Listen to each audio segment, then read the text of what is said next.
Hi, and welcome to the Bookkeepers Podcast. I'm Zoe Whitman. I'm here with Emma James and Leah Crowfoot. I haven't got Joe. Joe's on holiday, and we thought it would be a really good time during this summer holiday when maybe you're working around your kids, or maybe you're having some time off, or maybe it just hasn't affected you in any way. I just thought it'd be really nice to explore flexible working and how you make this work for you. I can see people joining. So if you are here and you want to ask any questions, I know Leah and Emma have said they're happy to answer questions, and Leah said I'm an open book, so ask away if you want to ask anything. And so Emma and Leah, really nice to see you both. How are you? Really well, thank you. How are you? Good. Yeah, all right, thanks. Missing Joe though. How dare she take a holiday? Do you want to start, Emma? Do you want to start by telling us a bit about your business and your background, how long you've been going, who you work with, please? Yeah, so I run a business called The Number Ninja. It is almost 6 years old, 6 years next month. I should probably do something for that. I work mainly with women, mainly in creative and online businesses, pretty much all service-based, with a few random products thrown in. I am fully zero and I'm fully remote as well. Perfect, thank you. And Leah's here. Hi Leah, how are you? Oh, she's frozen, I think. She's frozen. Maybe she'll come back in a second. Hi everyone who's joining us live as well. It's really nice to see so many people jumping in. Amazing. Okay, so Emma, well, tell me, do you want to start? Let me know, like, what does flexibility mean for you? When you set out in your journey to build your business 6 years ago, did you always plan to build a flexible business, or did that come about at some point? So I always wanted some sort of flexibility. So for those of you who don't know, I don't have children, so I'm not doing like that classic juggle around kids or anything. But I did always know that I didn't want to be tied to something, and what that original kind of like vision and plan was has changed over the years. So my husband is a software dev contractor, so he works on contracts, so he doesn't have like a typical role. And at the time he was getting quite a bit of interest in contracts in places like Amsterdam, Brussels, and we thought that it would be quite useful that if I had a flexible business as well, so that if he wanted to take up those opportunities, like kind of nothing was stopping us. At the time we didn't own our house, so but we it in every aspect apart from my job at the time, we were completely flexible. Obviously things like Brexit and everything kind of stopped that a bit, but so I knew that I didn't want to be tied to anything. That was partly why I set up, and it was definitely why I set up how I did. So like I'm fully remote, so I don't go on site anywhere. So I just don't leave the house. But yeah, like I specifically didn't want to be tied to particular locations. So I'm based in Cambridgeshire. A lot of my clients are Cambridgeshire based, but certainly not all of them. Probably about 60%, I'd say, are local-ish. And I wanted that flexibility to work with anyone, anywhere. And I also wanted to be able to work anywhere as well. So that was set up from quite an early stage.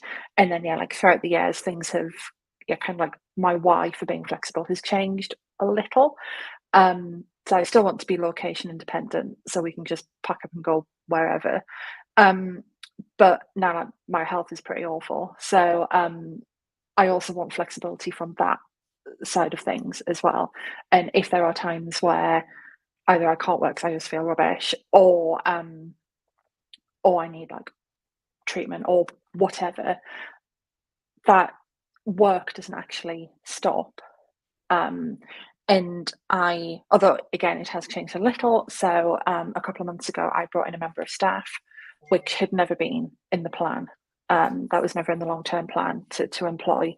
But again, I need someone to stop me from being a bottleneck. So if I can't work or just don't want to work for any period of time, the work is still being done.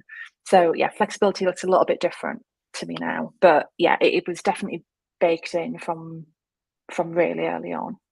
Oh, it's really interesting and inspiring. And I know you, and I know the journey that you've been on. And there are a few different elements there of flexibility, which I'm really interested to explore more.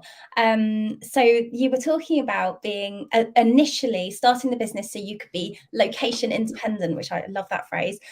Has that worked? Like, have you ever in practice actually been based somewhere else working? Has that like really kicked in for you while you've been running the business? Yeah, so not long term, but yeah, like a few times where like the studio has gone abroad somewhere for work. I've just everything's running from my laptop. Pretty much everything is cloud. So I just picked up the MacBook, went off wherever. So yeah, have worked a few places. Did rocked a bit of co-working place in Amsterdam for a little bit. So yeah, and I was saying to you before we came on that we're going away next month. We've done a few things like that where I don't necessarily want a holiday, I don't want a break, but I want a change of scenery. So again, we just pack up and can just rock up anywhere and just work as long as I've got good Wi-Fi. Oh, that's fab. That's amazing. And because you're virtual, your clients, it doesn't make any difference to your clients. No. You can just be doing that. Amazing. And then the sort of change for you has been around like the hours that you are working, or needing to have more flexibility to go to appointments and things like that. How, I guess when the business was started, did you expect that you would be working sort of 9 to 5, but with this, or has it always allowed you to have that freedom as well in terms of one of the reasons why I left my old place was kind of because of burnout, and I was working like quite long hours, had quite a long commute. And when I started the business, I knew I wanted to work fairly, I mean, they're not super rigid, but I wanted to work fairly kind of like standard hours. I didn't want to be working, or certainly I didn't want to be working a lot of extra hours. So at the beginning did kind of do like the standard 9 to 5, and to be honest, like mostly I do tend to do something. It changes with the seasons, which is another thing about flexibility. But I do tend to work like about 8 till 4 ish, but I'm not rigid with that. I do try and protect my, but I do protect my evenings and weekends quite fiercely, and will work them if I feel I need to. But how I've built it is I don't have to work that extra hours, so I don't work at capacity, and I don't work at capacity on purpose. So I've got that kind of like contingency built in, and yeah, if I do have appointments or whatever, then I will sometimes work evenings rather than in the day. But that's kind of like a personal choice, and it also depends on what's happening in my life at the time. So when Stuart has a contract, I will probably be more kind of like standard hours because that just fits in with the family at that point. But then when he's out of contract, my hours change quite a bit, depending on what we're wanting to do and everything. Yeah, I love that you can do that. It's amazing, and I think it's really inspiring for people who are watching this to know that that's possible. Leah, it's nice to see you as well today. Do you want to start by telling us a little bit about your business and your background and who you work with? So my business is I've been playing with the name for what it is that I do, because if anybody knows, when you go through a transition, a change, you're not quite sure where you fit. And the only way I can pinpoint my business is I'm a transformational change coach. So when you're in life, when you're in business, you go through changes.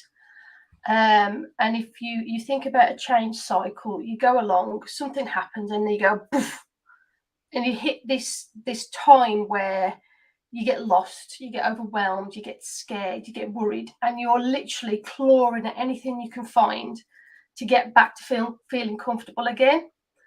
And what I do is I help you bridge the gap to go from where you were to a new comfort zone rather than going back to where you were before.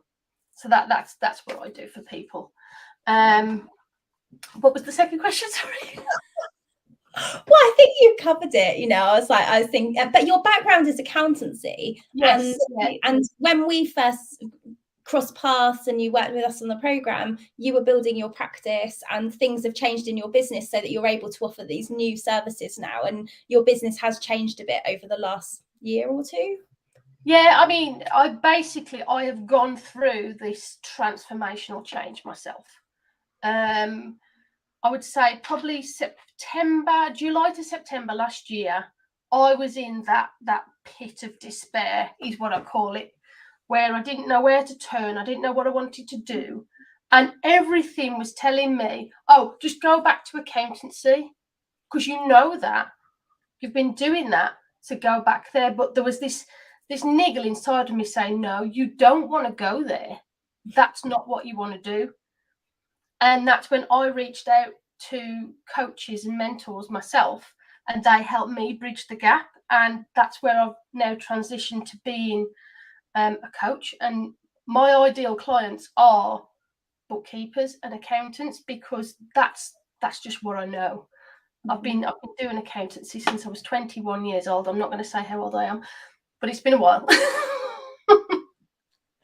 Oh no, and you add so much to our program as well. And Leah's going to be running a session in our success program regularly, which we're super grateful for, because I know that you just have so much wisdom and you're able to support people in a different way to the other things that we have within the program. So we're really excited about that. So in terms of the business that you've built, because you've got little kids at home, haven't you? And I guess you've got a summer holiday juggle going on right now. Yeah, my kids are currently downstairs with my mother-in-law, both of them. Oh, I love your mother-in-law. Can she move in with me?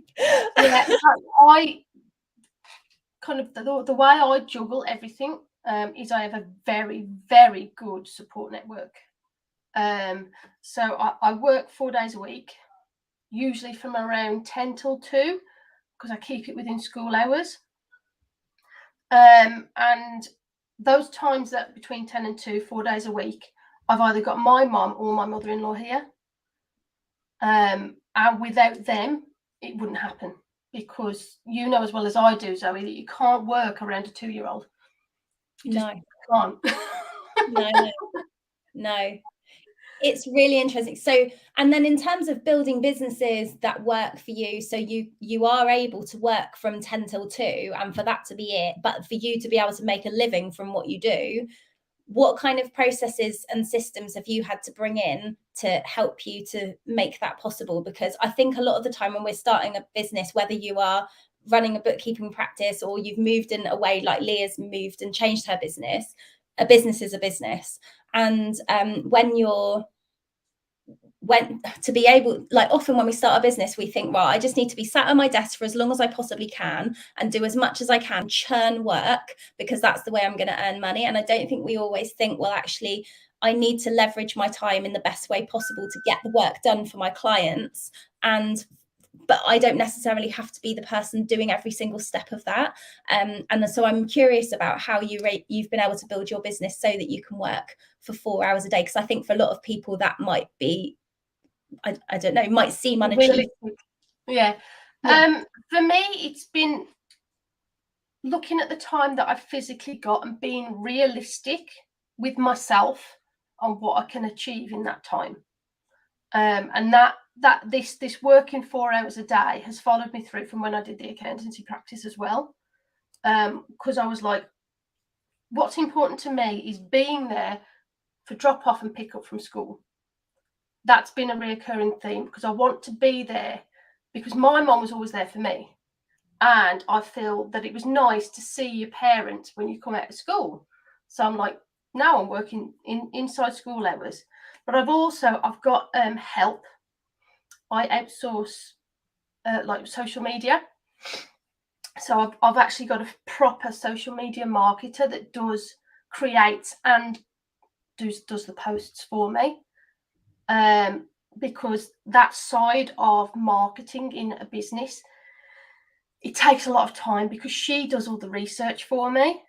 and she understands how social media is currently working and what I should be doing and what I shouldn't be doing.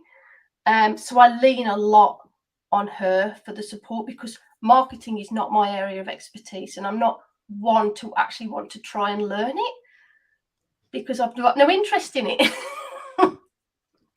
I think that's important to know, isn't it? There are things in our business that just don't need us to be doing them, and actually there might be someone who is more efficient, cheaper, or just like way more expert than us, because like you said, they know all the intricacies of what you just haven't got time to research and find out, or you're not interested in finding out. So that's really interesting. How, in terms of like managing clients for both of you, when you're working like shorter days or different times of the day, like Emma, you were saying about sometimes working in an evening, if it's your choice to do that, how do you manage that with your clients? Do they expect you to be available during working hours? They don't, no. And I think I fell into the trap really early on, which I think a lot of people do, particularly when you don't have that many clients, in responding to everything really quickly.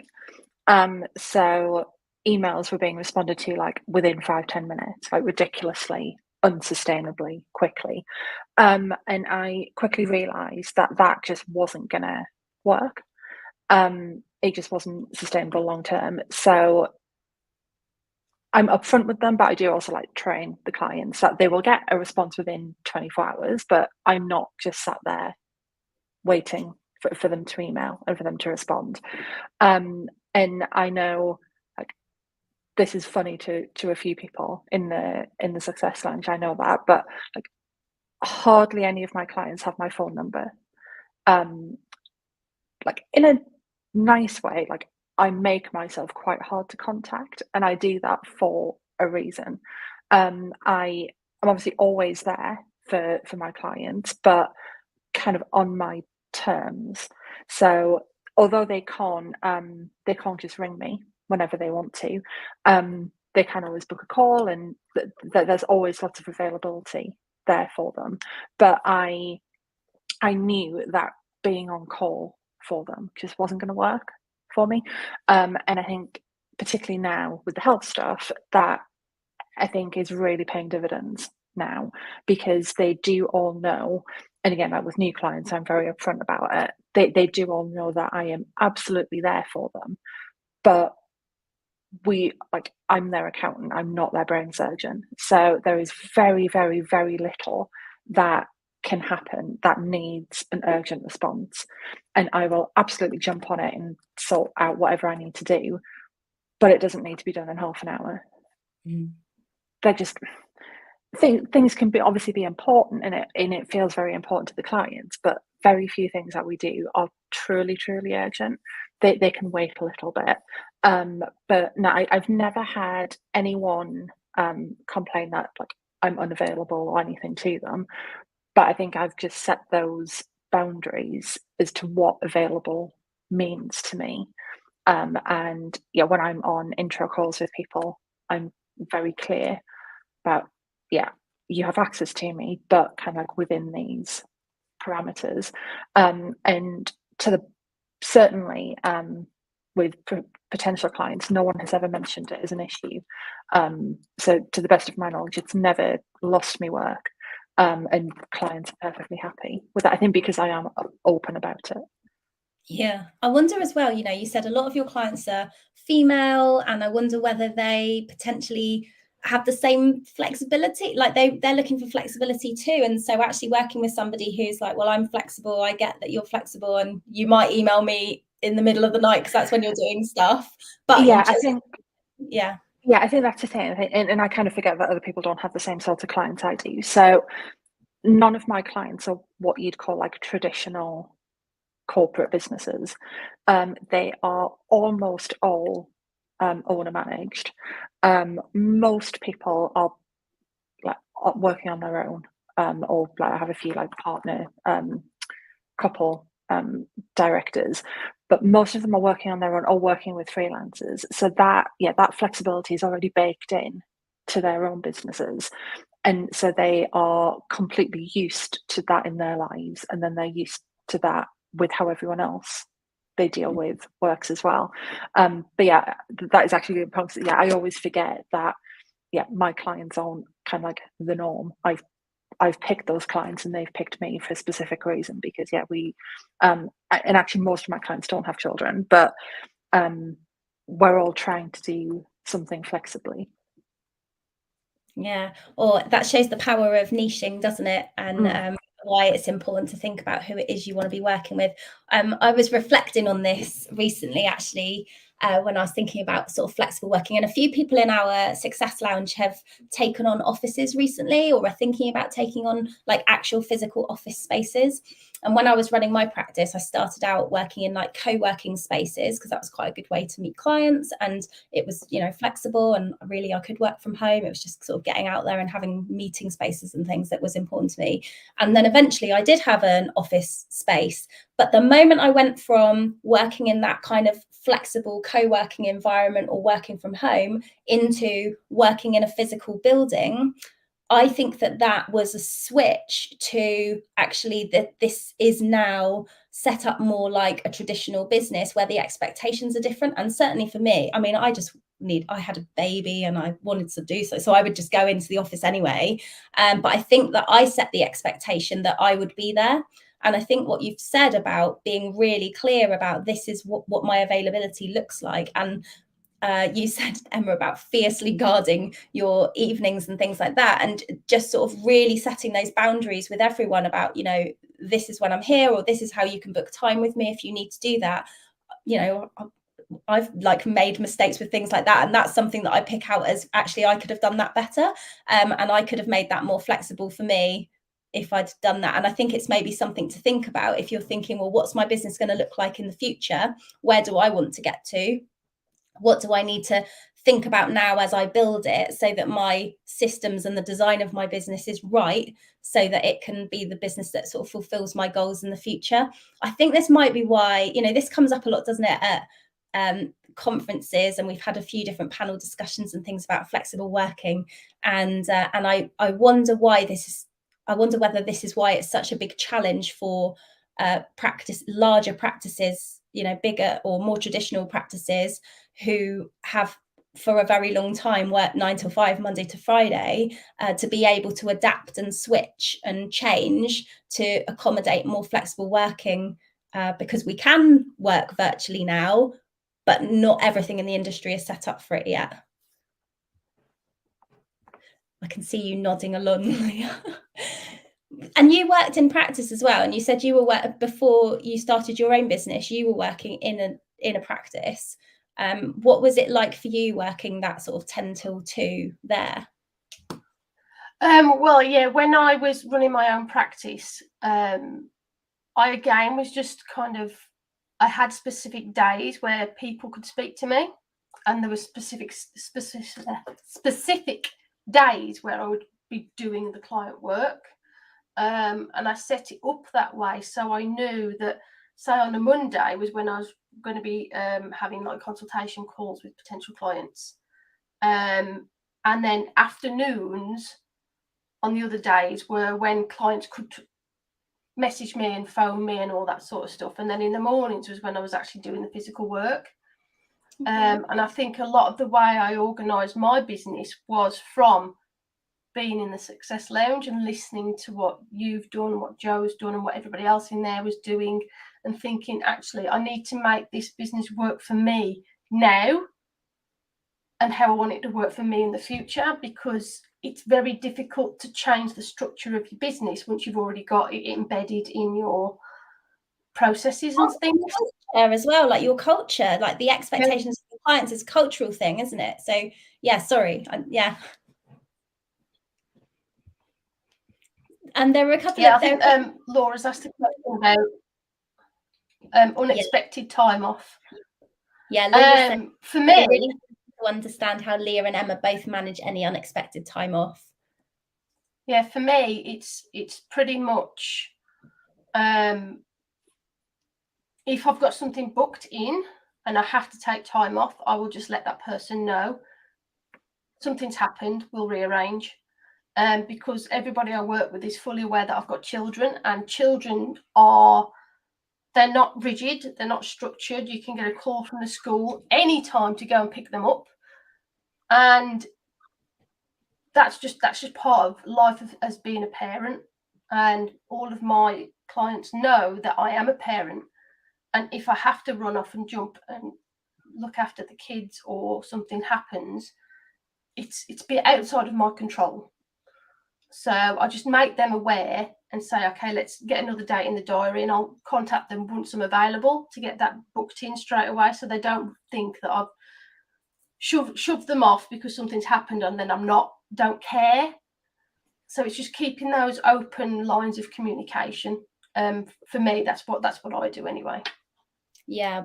How about you, Emma? How have you handled that without feeling, because I can sense as well, like the pressure when I don't know, I can remember this. When my daughter was really sick, couldn't go to nursery for a couple of days. It was a day I had a load of management accounts meetings, and I was like, oh no, I've now got to fit all of those meetings in. And so how do you avoid having that like crunch of, I've now got to catch up with everything as well as do all the things? How can you plan so that isn't a problem if you have to have some unexpected time off?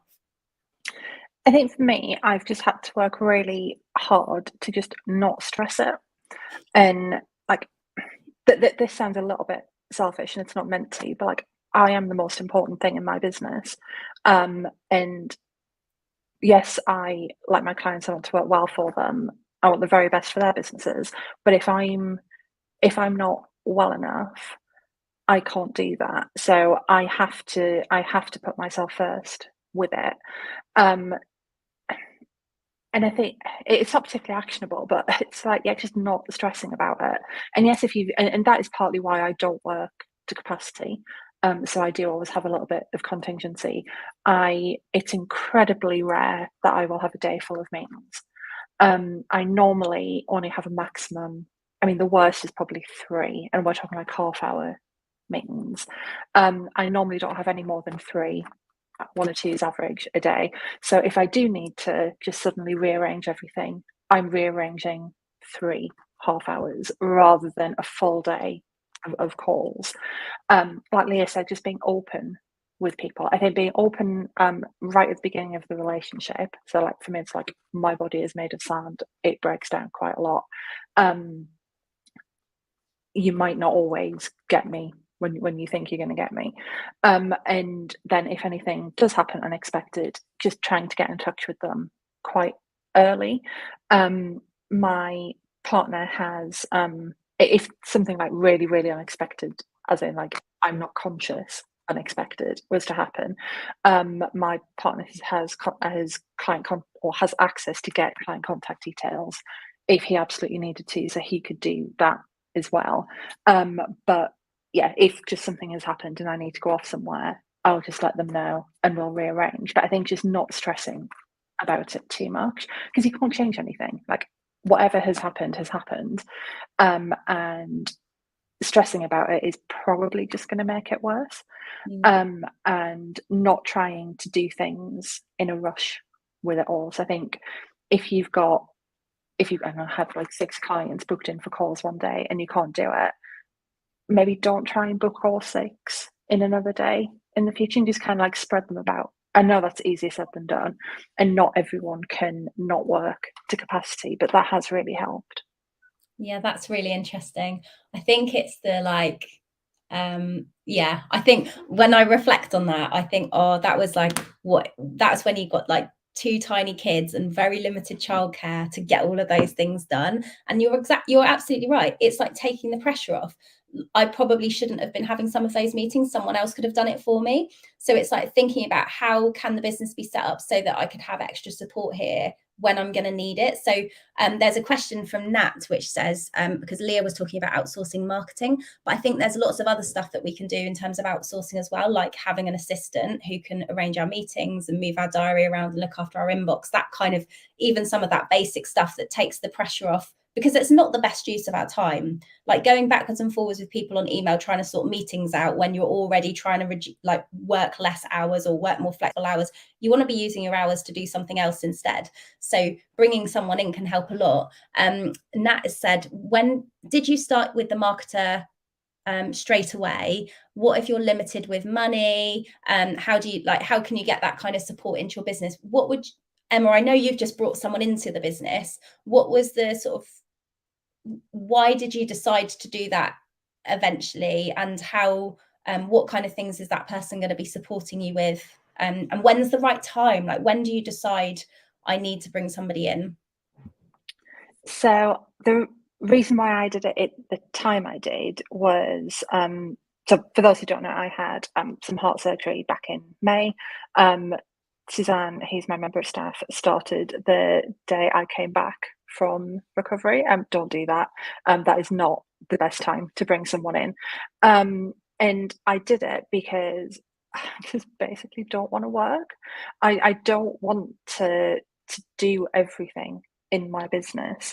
I don't want to be working kind of like the equivalent of full time. I don't want to be restricted by a number of hours. I don't want to be told what to do, and don't want to feel like I have to do anything, regardless of if my body or circumstances aren't allowing that. And I did resist it for a really, really, really long time, but the business cannot get me what I want it if I'm the only one in it, because I am not reliable at the moment. So I had to bring someone in. Despite all being like flexibility, I had in my mind that it had to be a full-time member of staff, which is just ridiculous. So, and I felt that I didn't have the work for full-time, but eventually I got over that. So I brought her in. So she is, she's a bookkeeper, so she does all of the bookkeeping for all of my clients at the moment. She is, she's actually a qualified accountant, so she can do like self-assessments and accounts and everything, but at the moment it's mainly bookkeeping.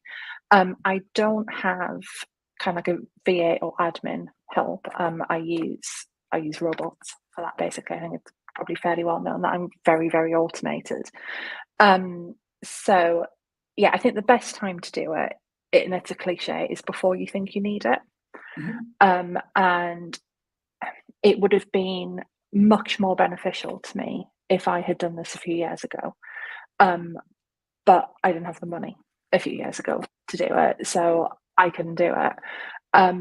And to be honest, if I hadn't started getting ill, I probably still wouldn't have done it now, because I don't like relinquishing control in any way. I don't like having to rely on other people to do things. So that was quite good from that point of view. But yeah, I think if you can do it, the earlier you can do it, the better. And I did start dipping my toe into like subcontracting. So I've been really lucky both with subcontractors and the employee in that they have been fantastic. So I've had no issues with that, which has been really, really good. But I think if you can just start off with just anything that you can get rid of, you don't have to have someone in full time. You don't have to outsource absolutely everything to do with marketing. You could get a bit of social media, like community management going, or get someone to do a few posts. It doesn't have to be all or nothing. I think just grabbing that little bit of help where you can, and as funds allow as well, that's probably the best way of doing it, I think. Amazing. Thank you. Okay, well, look, amazing. I hope that we've like really helped people who are watching this, who are thinking about how can I make my business more flexible so I don't have the sort of summer stress, or I can have some time off. Have either of you got any sort of final tips to share to help people with this, getting through the summer? I think the only thing I've got to just kind of reiterate is just be realistic with your time. And that goes for time with your children or whatever it is you want to do outside of work, and with the work that you are able to actually get through with the time. Just be realistic with yourself, because if you pile too much on yourself and then you don't end up getting through it all you're going to end up doing is feeling stressed and worried that you're not actually able to do it. Whereas in fact, you can do it. You just need to not put so much pressure on yourself. This goes for work and life. you can't be there for, like me, I can't be there for my kids all the time. Although I want to be, I can't, because I need to run the business, but I also can't be in the business all the time because I've got kids and they're important to me. So it's just be realistic with yourself. That's all. Perfect. Thank you, Leah. Anything to add, Emma? Kind of like on the same basis, just being kind to yourself. Not everything has to be done right away, and you will build the business that you want to, but it doesn't have to be done by Friday. Like, you'll get there. And yeah, I think being present in wherever you are at that moment. So whether that is looking after children, look after the children, be the parent. If it's in the business, then be the business owner at that point. And trying to not do everything all at once, and being a bit more patient and a bit kinder with yourself. That it's great to have all of our goals and we will get there, but it doesn't have to be done right this second. Life happens, unexpected things happen, and the whole, I guess, maybe it's not the whole point for some people, but the whole point for me of having the business and all of the stresses and everything else that entails is that I can do whatever I want with it. And at the moment, what I want with it is for it to be completely flexible. So I think just keeping that in mind as to why you're running that business and why you're not just employed somewhere. And for most of us, I think that's probably going to include some sort of flexibility. I think keeping that in mind helps quite a lot. Amazing. Oh, I love this. Yeah, I've got so much to say. I feel like the biggest thing is, as business owners, we have loads of ideas. Like, we are really driven to do things and make a difference. And often you've got a massive list of projects of things that you want to do. Like, I feel the pressure when we have a Friday morning accountability session within our Success Lounge, and people come along and tell us what they're working on. And generally it's something where they're working on the business, and we talk about those things. And, I can feel that people really want to get so much done, but it's being realistic and kind to yourself about, well, actually, I can't do all of this. I can do my client work, I can look after my children, or have the time that I need to do whatever I need to do. Maybe I choose one of these things to focus on right now, and I do that, and I work on that consistently, get it done, and then I move on to the next thing. And I will get there. Just like you said, Emma, you will get to your goals, but it's not going to all happen today. I've found that really hard to sort of make my peace with, because I'm just a workaholic, I think. So I think, I take a lot of advice from that as well. Like, just take your time and you still will get there. Amazing. Oh, thank you so much. It's been really nice to talk to you both. Thanks everyone who's joined us and asked questions as we've been along. We'll be back next week for another episode of the podcast. We'll see you then. Thank you. Bye.